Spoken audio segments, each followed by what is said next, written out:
For the first time since its 10-year celebration in 2018, the Mass Poetry Festival returns this week with a virtual event. The 4-day festival runs from May 13th through May 16th and will showcase poets from across Massachusetts and the country, as well as including over 50 events for attendees to participate in. I spoke with MP Carver, the festival director, and Crystal Valentine, the festival manager, to learn more about the event and how poetry, one of this region's most famous art forms, can be so powerful. The festival actually began in 2008 in Lowell. Mass Poetry was an organization founded by Michael Ansara, and part of its mission was to bring poetry into public spaces and also to create a market and space for poetry where poets would get paid.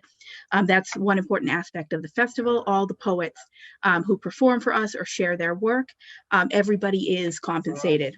Of course, not as much as we would like and as they deserve, but I think in this world, sometimes I think people think that maybe poetry, unlike other arts, is something that maybe doesn't have as much value. And so part of Mass Poetry's mission is about changing that as much as it is about bringing poetry, into public spaces and into the world. Now, this biennial event is already underway and is featuring over 100 poets and including more than 50 events over the span of 4 days. What can attendees expect at this year's festival?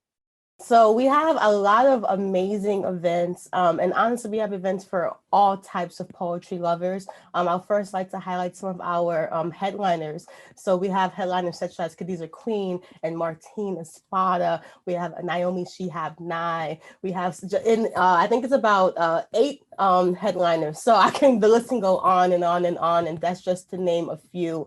And the headliners will actually be happening every single night. So if you miss one of the headliners, no worries. You can definitely come by and come back and see some more headliners. Now, MP, before joining the festival team as director, you have been a longtime supporter of Mass Poetry through participating in workshops, volunteering, fundraising, and more.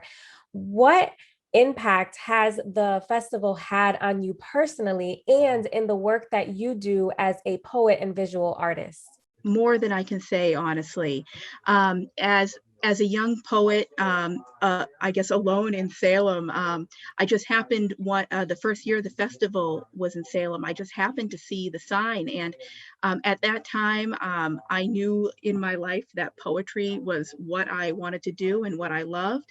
But I really didn't have any community of poets around me. I didn't study poetry in college. I took a couple workshops, but it wasn't my major, and so I really didn't have a lot of connections or a community around me. And so that's really the festival is really what gave me that, and what sort of where I built a lot of the relationships that have been really vital to me in my life. The Salem community is unbelievable, and it's how I ended up going back for my master's degree and getting tied in with all sorts of opportunities, as well as being able to build my own art, and I guess having the heart to continue on as an artist, which is not easy to do alone. So.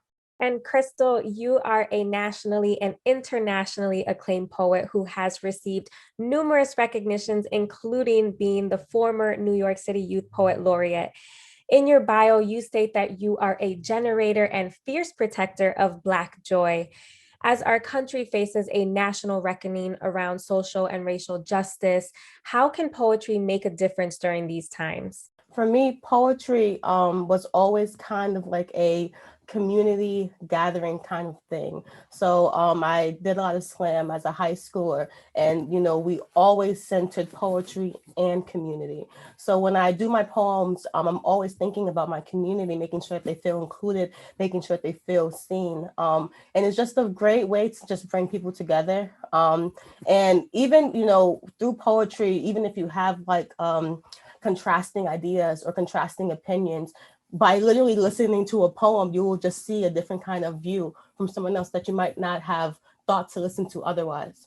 New England is well known for producing many famous poets, writers, and authors, including Emily Dickinson, Henry David Thoreau, and Nathaniel Hawthorne, just to name a few. Why do you think that this region is so influential, and how do you plan on honoring the rich history and legacy in poetry in this year's festival?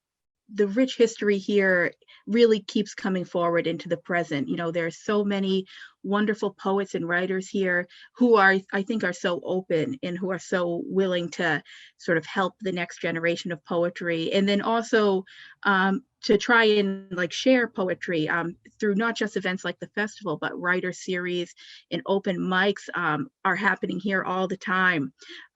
Even in the middle of the pandemic, there were some times when you know, in this area, you could have gone, you know, from your own living room, you could have been at an event every single night. In terms of the festival, this year is, I think, one of the more international years. One of the few advantages of our current situation is that we can bring people here when maybe in other years we wouldn't be able to afford to fly so many people from other states, you know, or we'd have to worry about a different level of logistics costs. But three of our amazing headliners are Massachusetts poets. Martine Espada and Dara Wire are both from UMass Amherst, amazing poets. And Ariana Rines is actually is a local poet as well, originally from Massachusetts. And in addition to a number of amazing events. And I know that one of the events that is also going to be featured is a virtual poetry walk for Emily Dickinson. Talk to me a little bit about that event.